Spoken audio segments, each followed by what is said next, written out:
The F terminal was bathed in artificial light, and the loudspeakers blared the final announcements for the flight to London. And Manny Washington, 32, immaculate in a charcoal business suit, walked quickly but steadily. In her hand was a shabby brown leather briefcase filled with months of meticulously prepared legal documents. This trip was more than a conference. It was a turning point in her career as a human rights lawyer, one she had pursued with conviction and sweat. She had just stepped onto the steps leading to the boarding ramp when the sound of hurried footsteps cut through the stream of passengers.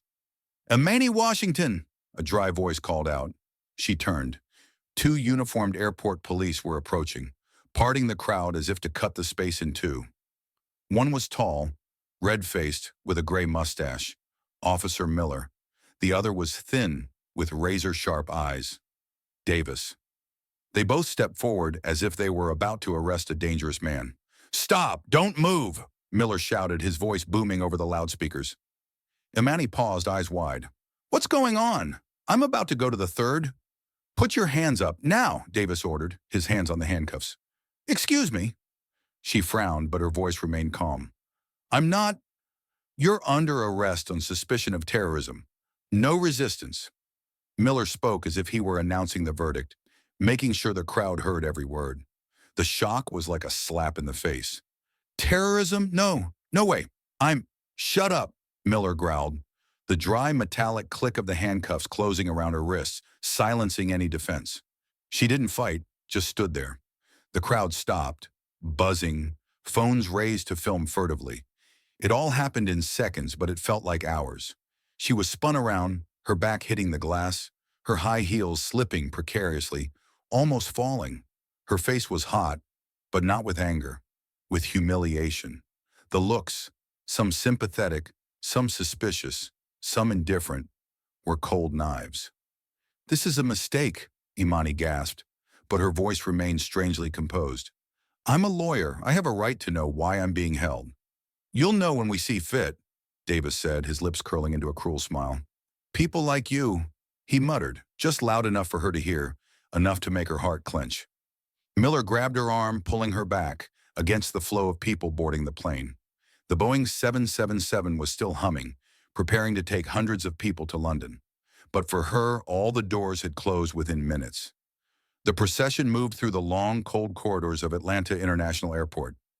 Imani's eyes stared straight ahead, but inside was a chaotic battle. Pain, fear, and the burning flames of anger. She was not just being stripped of her freedom, she was being exposed, humiliated, boxed into an archaic stereotype she had spent her life fighting to erase. The cold, unmarked metal door closed behind her. In the small room, where the fluorescent lights cast their shadows like an interrogation light, Imani sat still. Silence surrounded her, but inside her, a fire was burning. She would not back down. The chair opposite was pulled back roughly, a metallic, squeaking sound. The young officer put his feet on the desk, as if the security room were his own private domain. His shoes were dirty, his posture was smug. His eyes scanned Imani Washington from head to toe. Nothing short of contempt. Davis stood against the wall, arms crossed over his chest, his face carved into stone. He didn't say a word, but his eyes never left Imani, scrutinizing, alert, as if waiting for her to make a mistake so he could strike. The cold metal cuffs were still clamped around her wrists, leaving clear red marks. "All right, Miss Washington," Miller said, his tone tinged with the superiority of someone accustomed to giving orders. "Take out all your identification, passport, driver's license, everything." Imani tightened her grip on her bag strap, taking a deep breath as if she were struggling to maintain her dignity. Handcuffed, she carefully pulled out her purse, handing them her American passport and Georgia driver's license. Miller flipped through the papers as if he were looking at a fast food menu. "Imani Washington, Otuz Iki," he read, then raised his eyebrows sarcastically. "That name sounds familiar." Davis shrugged. To them, the name was nothing special. She was just another black woman in the system, a shadow among millions of others they believed they could easily trample on. "Where were you last week?" Miller began the line of questioning as if she were interrogating a war criminal. "London. According to the flight schedule you have," she answered flatly. Did you see anyone suspicious? Davis interjected. Legal business trip. That sounds like a cover. Miller chuckled, trying to pry. Imani kept her voice even as if she were addressing a court. She explained the purpose of her trip, the conference she was attending, her role as a senior legal advisor in the field of human rights. When she mentioned lawyer, Miller interrupted with a dry laugh. Lawyer? We're not at that stage yet, my friend. We're still in the preliminary investigation. Davis moved closer, his voice low and husky. Your name is flagged in the national security system. A trace of terrorism, even a data entry error, could ruin your career. Imani looked at them both, realizing this wasn't an investigation, but a play of intimidation and abuse of power. Then Miller changed tack. His tone became deceptively soft. We can help you. Get this over with. No paperwork, no reports. All you need is a pause, a smile, a little show of goodwill. Call it a speed processing fee, $5,000, cash. Now, Davis added without beating around the bush. Imani didn't respond right away. In her mind, their every word, every expression, every number was being recorded like a silent indictment. She looked at the clock on the wall, 3:42 p.m., April 15th. She looked at the name tag, Miller 1287, Davis 954. They thought she was prey. They thought she was scared, but they were wrong. She fell silent, a long silence, unsettling to the two men. They weren't used to the cold immobility of a woman who wouldn't break. Washington, Miller rapped on the table. Your flight is about to take off. Do you want to face the FBI, or do you want to go on like nothing happened? Davis growled, a final threat. Imani slowly raised her head. Her eyes were no longer filled with fear, no longer filled with anger, but with something more terrifying, the absolute sanity of justice. Imani Washington raised her head. There was no trace of confusion or fear on her face.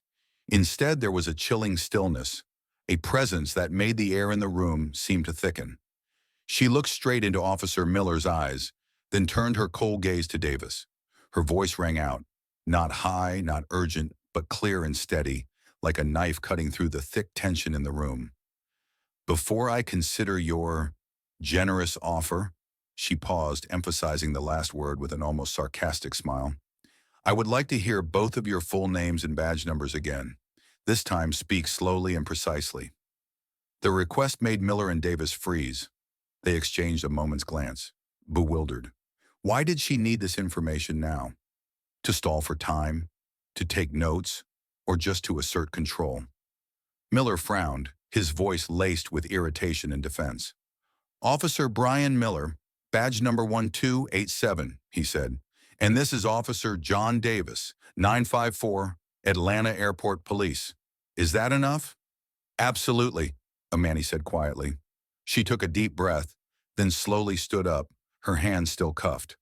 But her body was straight, her head held high, and as she adjusted the collar of her suit jacket, it radiated an authority that both men could not help but sense. She looked at them directly, her voice as sharp as a razor. Thank you, Officer Miller. Badge number 1287, and Officer Davis, 954. She paused, then spoke slowly, enunciating each word. My name is Imani Johnson Washington. I am an Assistant United States Attorney with the U.S. Attorney's Office for the Northern District of Georgia. Imani pulled a small wallet from her pocket, opened it, and laid a hard card on the table. The seal of the United States Department of Justice glinted in the light. Beneath the sharp portrait were the words, Assistant United States Attorney. My office has the authority to investigate and prosecute federal crimes in this area, she continued, her eyes never leaving them, including, but not limited to, abuse of power, coercion, corruption, and violations of constitutional rights. The room fell silent. The air seemed frozen. Miller paled, his lips quivering. Davis took a step back, his back hitting the wall. Cold sweat broke out on his forehead. His eyes glazed over.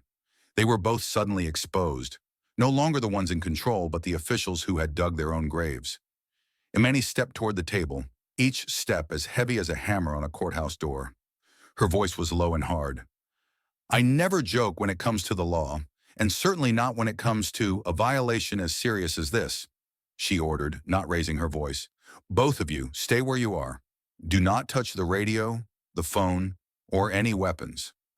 Any such action will be considered obstruction of justice or destruction of evidence. Then she gestured coldly toward the bag on the table. I need my phone. Please put it here. Davis, now a shaky shadow, stepped forward to do as she was told. She pointed. Get your phone. Give it to me. Miller stammered, his voice hoarse. Who? Who are you calling? 3 people, Imani said, unblinking. My office, the director of airport security, and the FBI agent in charge of this area. The balance of power had now completely flipped. The woman who had been treated like a suspect, handcuffed and humiliated, now stood tall as an agent of justice. The 2 officers just sat there, waiting. There was nothing left to say, and Imani Washington began making the calls.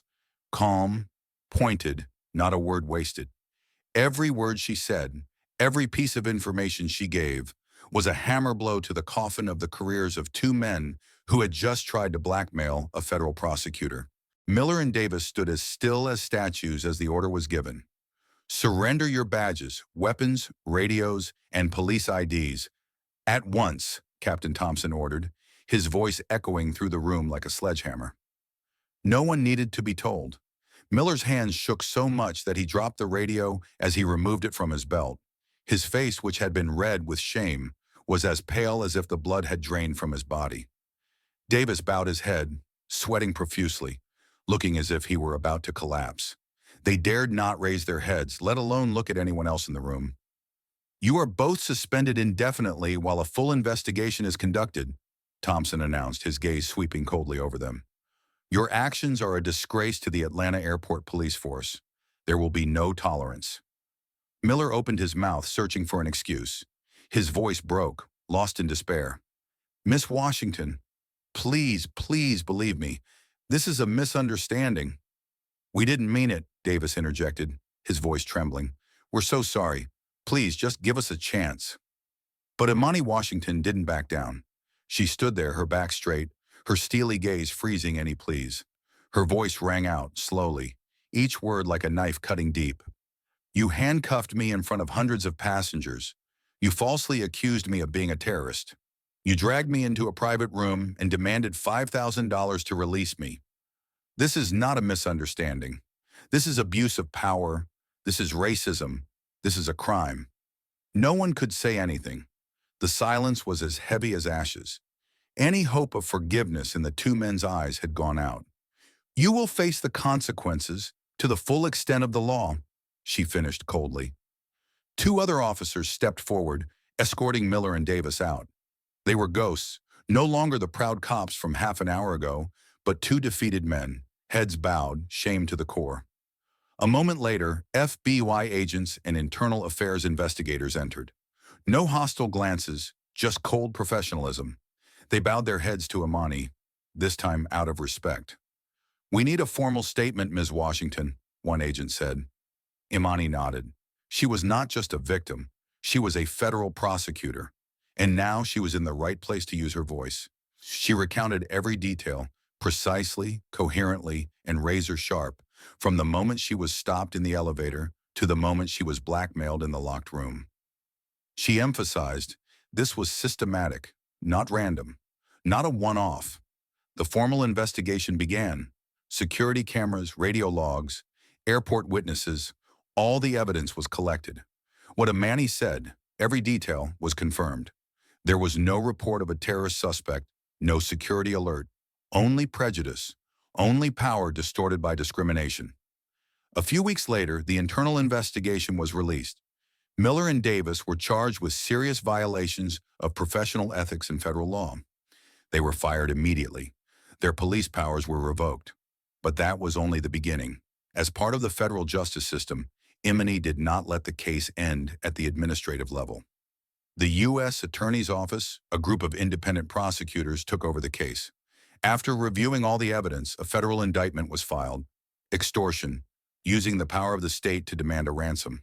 Deprivation of citizenship, unlawful detention based on race. Criminal conspiracy, coordinated conduct to defraud and violate civil rights. Finally, justice began its journey, this time without delay and without blindfolds. Atlanta, Federal Court. A trial unlike any other.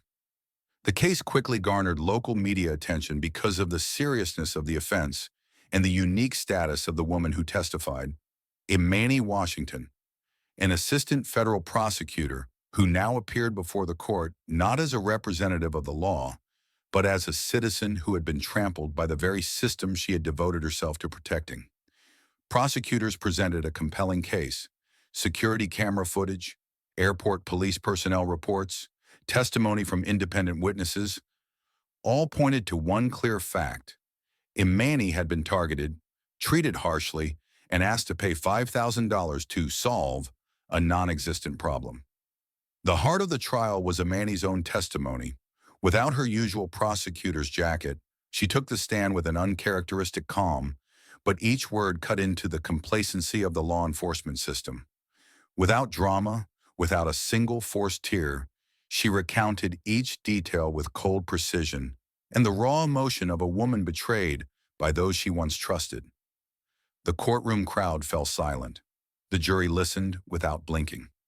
The defense attorneys for the two defendants, officers Brian Miller and John Davis, tried to downplay the incident.